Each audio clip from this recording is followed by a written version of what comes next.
சூர்யா வந்து ஜோதிகா கேட்டதா சொல்லு, இது கேட்குறது தான் என் வேலை. உடனே நான் அங்கே போய் madam Surya about you asking, எனக்கு பாதி இங்கிலீஷ் தான் தெரியும். சொல்லி முடிச்சா அவங்க எஸ் தேங்க்யூ அப்படின்வாங்க. மறுபடியும் போகும்போது என்னை பற்றி சொல்லுங்கன்னுவோம். நான் கீழே வந்தேன்ப்பா தங்கச்சி ஒன்று கேட்டதுப்பா அப்படின்னு பயங்கர சந்தோஷம் 2 பேருக்கும். இவங்க 2 தூது போயிட்டு வந்து என் வேலையை ஆரம்பித்தாங்க. அந்த படம் மட்டும் இல்லை, அமர்க்களத்தில் அப்படி தான். ஷாலினி அஜித்தை லவ் பண்ணிகிட்ருக்காங்க, எனக்கு தெரியாது.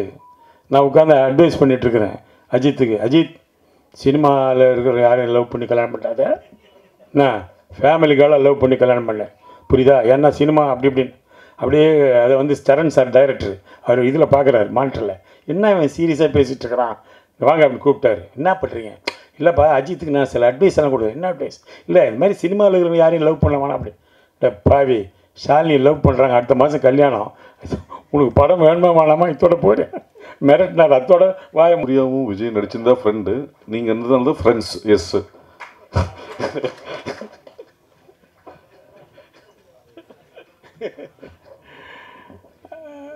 அனைத்து ஊடக நண்பர்களுக்கும் எல்லாருக்கும் என்னோடய மனமார்ந்த நன்றியை மூலம் தெரிவிச்சுக்கிறேன்.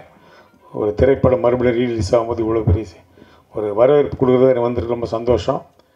ரொம்ப அற்புதமான ஒரு படம் இது. நிறைய விஷயங்கள் இது சொல்கிறதுக்கு இருக்குது. அதில் முதல்ல வந்து ப்ரொடியூசர்ஸுக்கும் அந்த டிஸ்ட்ரிபியூட்டர்ஸுக்கும் முதல்ல வணக்கத்தை தெரிவிச்சுக்கிறேன்.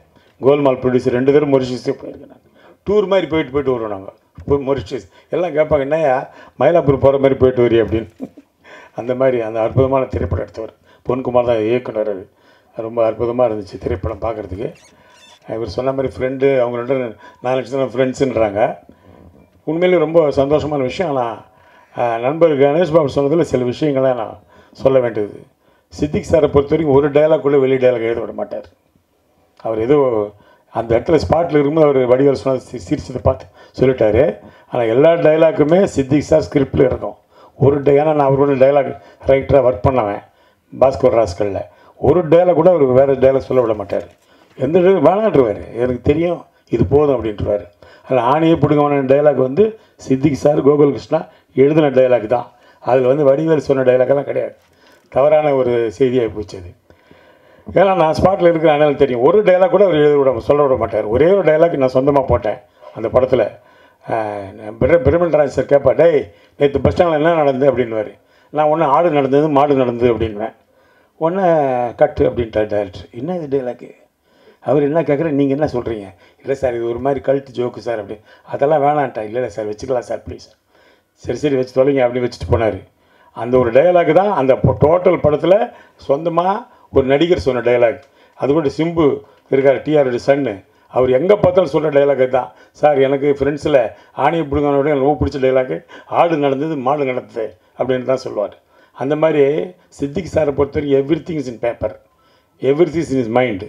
ஒன்று கூட வெளியிருந்து எடுக்க மாட்டார். அதேமாதிரி கோகுல் கிருஷ்ணாட்ட டைலாக் எழுதிட்டு அதை படிக்க சொல்லுவார். படிக்கும் ஒரு வார்த்தை விட்டோட திருப்பி எழுதி சொல்லிவிடுவார். அதுமாதிரி பாஸ்கர் ராஸ்கல் நான் டைலாக் ரைட்டராக ஒர்க் பண்ணதுனால சொல்கிறேன். எல்லா டைலாக்ஸும் அவர் கண்டிப்பாக பண்ணுவார். அற்புதமான ஒரு திரைப்படம். ஃப்ரெண்ட்ஸ் நேரத்தில் சூர்யா நானும் ரொம்ப ரொம்ப ஜோவியில் பழகிட்டு இருப்போம். ரொம்ப சந்தோஷமான விஷயம் என்னென்னா, நான் வந்து உடுமலைப்பேட்டில் ஷூட்டிங், ஃப்ரெண்ட்ஸ் ஷூட்டிங்கு. அப்போ தெனாலி ஷூட்டிங் கொடைக்கானல் மேலே நடக்கும். நைட்டு இங்கேருந்து காரில் கிளம்பி மேலே போனோம். அங்கே போய்ட்டு ஒரு நாள் ஷூட்டிங் முடிச்சுட்டு அங்கேருந்து நைட்டு கிளம்பி இங்கே வரோம். அவ்வளோ பிஸி.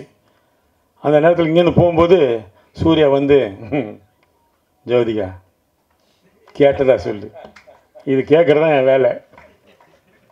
உடனே நான் அங்கே போய் madam Surya about you asking, எனக்கு பாதி இங்கிலீஷ் தான் தெரியும். சொல்லி முடிச்சா அவங்க எஸ் தேங்க்யூ அப்படின்வாங்க. மறுபடியும் போகும்போது என்னை பற்றி சொல்லுங்கன்னுவோம். நான் கீழே வந்தேன்ப்பா தங்கச்சி ஒன்று கேட்டதுப்பா அப்படின்னு பயங்கர சந்தோஷம் 2 பேருக்கும். இவங்க 2 தூது போயிட்டு வந்து என் வேலையை ஆரம்பித்தாங்க. வேறு அதை விட பெருசாக ஒன்றும் இதில் சாதிக்கிறதுக்கு இல்லை. அப்படி காதலை வளர்த்த ஒரு படம் அது. அந்த படம் மட்டும் இல்லை, அமர்க்களத்தில் அப்படி தான். ஷாலினி அஜித்தை லவ் பண்ணிகிட்ருக்காங்க, எனக்கு தெரியாது. நான் உட்காந்து அட்வைஸ் பண்ணிகிட்ருக்கிறேன் அஜித்துக்கு. அஜித் சினிமாவில் இருக்கிற யாரையும் லவ் பண்ணி கல்யாணம் பண்ணாத, நான் ஃபேமிலிக்காக லவ் பண்ணி கல்யாணம் பண்ணேன், புரியுதா? ஏன்னா சினிமா அப்படி இப்படின்னு அப்படியே அதை வந்து ஸ்டரன் சார் டைரக்டர் அவர் இதில் பார்க்குறாரு மானிட்டரில். என்ன இவன் சீரியஸாக பேசிகிட்டு இருக்கிறான், வாங்க அப்படின்னு கூப்பிட்டாரு. என்ன பண்ணுறீங்க? இல்லைப்பா அஜித்துக்கு நான் சில அட்வைஸ் எல்லாம் கொடுக்குறேன். என்ன அட்வைஸ்? இல்லை இந்த மாதிரி சினிமாவில் இருக்கிற யாரையும் லவ் பண்ண வேணாம் அப்படி. இல்லை பாவி ஷாலினி லவ் பண்ணுறாங்க, அடுத்த மாதம் கல்யாணம், உனக்கு படம் வேணுமா வேணாமா இதோட போயிடு மிரட்டினார். அதோட வாயை மூணவன் தான், நான் பேசவே இல்லை அதுக்கப்புறம். அதனால் ஒரு அற்புதமான திரைப்படம். ஃப்ரெண்ட்ஸ் படத்தை பொறுத்த வரைக்கும் ஒவ்வொரு விஷயமும் ரசித்து ரசித்து பண்ணார் டைரக்டர். அவர் வந்து ஒரு கிரேட் ஹியூமரிஸ்ட். அவர் வந்து எப்படி சொல்கிறதுன்னு தெரியாது. அப்படி ஒரு டைரக்டர் இழந்தது எங்களுக்கெல்லாம் மாபெரும் இழப்பு. ஒரு டைரக்டர் இல்லாமல் ஒரு கேரக்டர் கிரியேட்டே பண்ண முடியல. நேசமணி கேரக்டர் அவர் தான் கிரியேட் பண்ணார். அது வந்து ஜெகதி பண்ணியிருப்பார் அதில். அதே மாதிரி இளையராஜா வந்து படம் பார்த்துட்டு சொன்னார், சூர்யா பண்ணார், விஜய் பண்ணார், ஓகே, ஆனால் அந்த கேரக்டர் ரமேஷ் கண்ணா செலக்ட் பண்ணிங்க பாருங்கள், அதுதான் கரெக்டுன்னாரு. ஏன்னா அந்த கேரக்டர் படத்தில் மலையாளத்தில் சீனிவாசன் பண்ணியிருப்பார். Is a director, actor, writer. அதனால் நானும் டைரக்டர் ஆக்டரேனால அது ரொம்ப அவருக்கு பிடிச்சி போச்சு. அதனால் அவர் சொன்னார், நீ கரெக்டான ஆளை செலக்ட் பண்ணிங்கன்னு. அந்த மாதிரி நிறைய விஷயங்கள் வந்து அதில் ஃப்ரெண்ட்ஸில் நமக்கு பாதிச்சு. இப்போ பாருங்கள், 23 வருஷம் கழித்து மறுபடியும் அந்த படம் ரிலீஸ் ஆகுது, ஒரு பெரிய ப்ரெஸ் மீட்டு எல்லாம் வைக்கிறோம்னா அது ஒரு நமக்கு ஒரு காட்ஸ் கிஃப்ட் தான் இல்லையா? யோசிச்சு பாருங்கள். நிறைய பேர் வருந்தாலும் சொன்னாங்க, நான் ஸ்கூலில் படிக்கும்போது பார்த்தேன். இப்போ தான் தெரியும் நிறைய பேர் ஸ்கூலில் படிச்சிருக்காங்க. அந்த விஷயம் எனக்கு இப்போ தான் வெளியில் லீக் ஆகுது. இல்லை எல்லாம் சின்ன பசங்க பார்த்து பூரா இல்லை நம்மளை பார்க்கும்போது அப்படி பெருசாக பார்க்குறாங்க. இவர் என்ன இப்படியே இருக்கிறாரு, இன்னும் ஒரு வயசாக மாட்டேங்குது, கிண்டல் பண்ணிட்டு போகிறாங்க பசங்க. நான் இந்த மாதிரி சட்டையை போட்டால் வீட்டில் திட்டுறாங்க, சார் வயசாகிடுச்சுல்ல இன்னும் என்ன இந்த மாதிரி சட்டையை போடுற, இல்லைம்மா ஒரு கிளாமருக்கு போடுறேன் அப்படின்னு.